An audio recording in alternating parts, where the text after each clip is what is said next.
Hold on. Back on my bullshit. These niggas been hating, get hit with a full clip. They say they don't like me. They want me to hit them with something so shiesty. I said it so nicely. They don't understand why my chain is so icy. Now talk to me nice. They calling my phone saying talk to me nice. Hold on. Wait. Then I hit on my jeweler. Well, last video was my best performing video in quite a while, and I appreciate all the support on that video.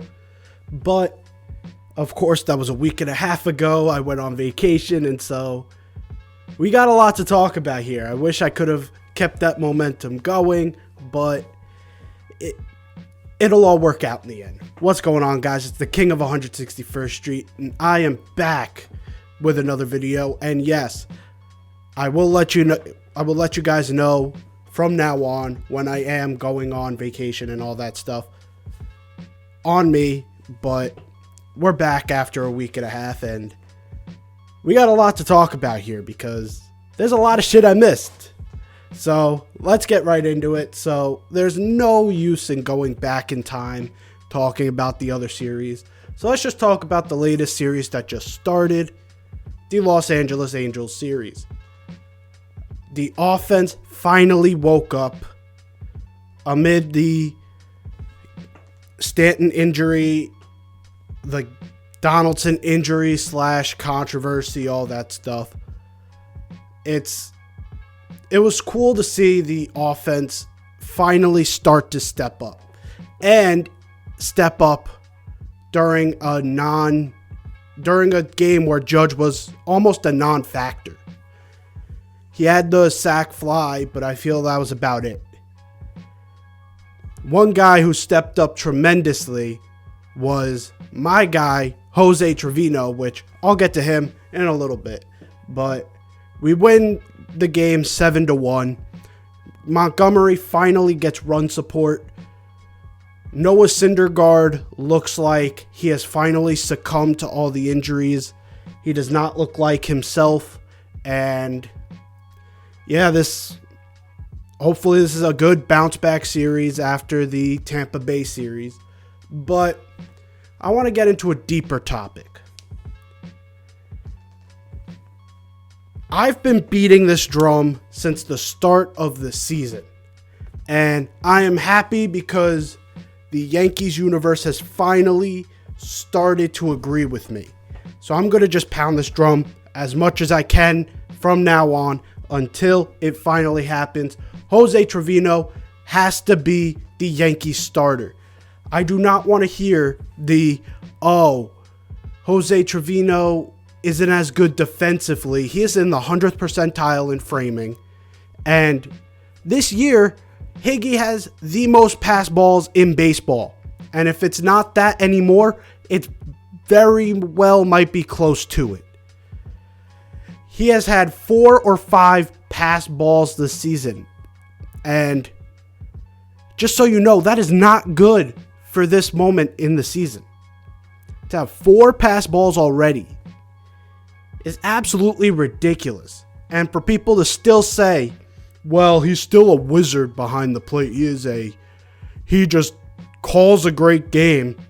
Trevino has 2 points below Higgy in ERA when he catches. That should tell you the whole story. Trevino is better offensively, has shown the ability to be better defensively, and Higgy has not improved. What has he done offensively to make us think that he can actually do anything? He can't. He is not capable.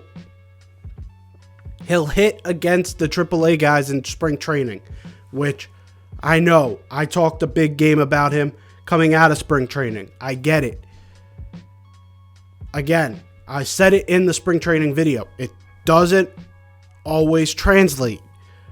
Greg Bird was a spring training god. Every spring training, we always saw him and said, wow, this guy is going to be special this year. He's going to have a bounce back year. And what happened? Same thing that's happening with Higgy right now.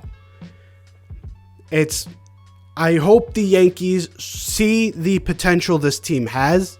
especially with Trevino behind the plate. And Trevino becomes almost the full-time catcher.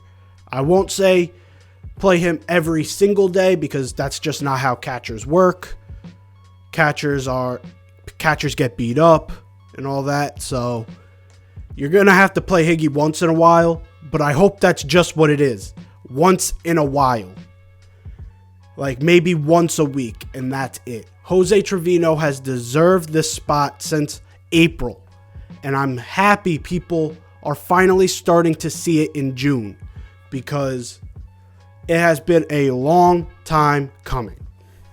Now, let's get to some other topics of this team that I saw over this last week and a half, because just because I wasn't posting doesn't mean I wasn't watching. I mean, the king is always watching.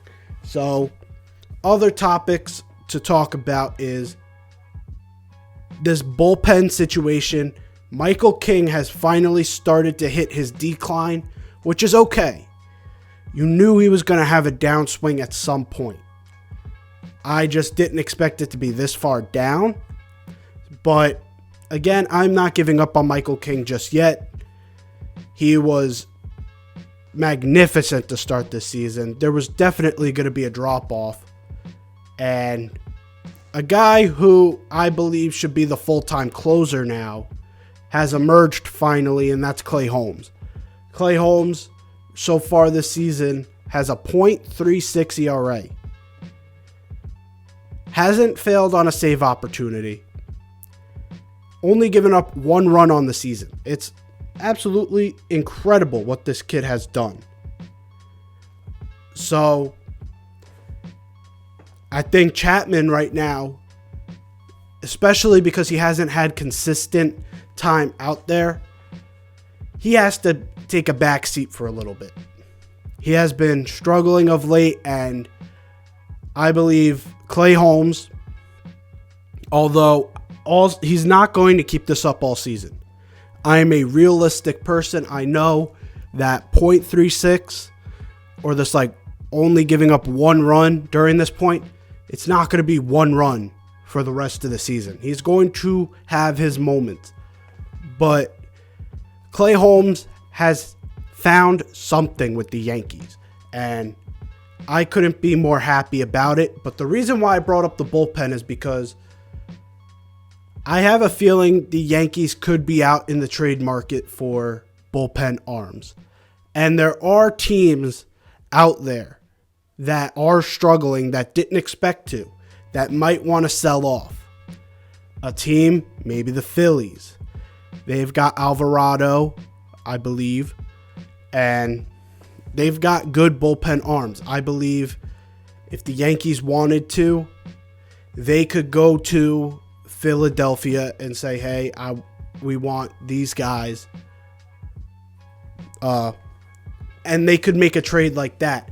I don't know yet, though, because even though last video I posted was about trading for Juan Soto, which would be a humongous leap. Very unlikely, but a humongous leap in going for this World Series championship.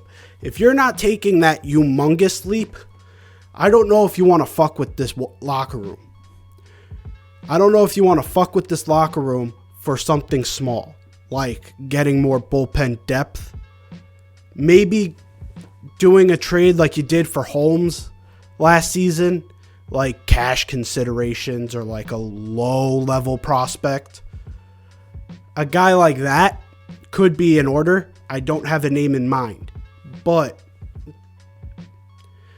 I feel like bullpen depth may be a problem going forward if they do not address it at least a little bit.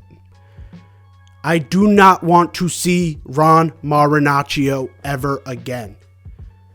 I have a feeling the Yankees saw potential out in the minors and rushed him. They said, okay, we need depth, go. And he obviously, if you watch him pitch, he does not have the level of stuff you need to get major league hitters out. And when he does, very sparingly, But when he does get 2 strikes, he does not have the clean stuff to get people out. He does not have a strikeout pitch. And so I believe Ron Marinaccio, either they got him too early in his development, or he just doesn't have major league stuff and should be a career minor leaguer. I don't know. Either way, he should not play the rest of the season, even though he will play the rest of the season. I just hate when Aaron Boone calls to the bullpen and it's this kid coming out and you know at least 1 or 2 runs are going to be on the board.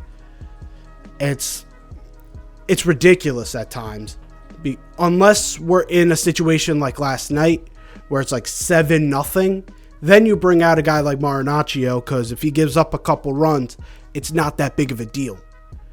But when you're bringing him in high leverage situations, it's absolute horseshit. How do you have a guy like Ron Marinaccio, especially with the bullpen we have? How do you have a guy like Ron Marinaccio coming out and actually hitting or pitching in a 1-run game or a 2-run game like in Tampa? It's absolutely ridiculous. That's why I'm saying bullpen depth should be at the top of the list if they're looking to make small trades. But so far, so good this season. The Yankees are still number 1 in the major leagues, I believe, and we're still going strong.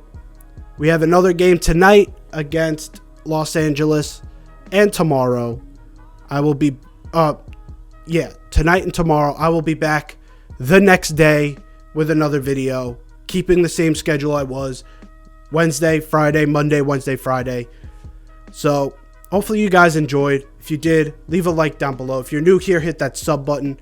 I'm on my way to 1,000 subs. I appreciate everyone who followed off of the Juan Soto video. I appreciate you. Hopefully you're sticking around for this one. But until then, I'm out of here. Peace.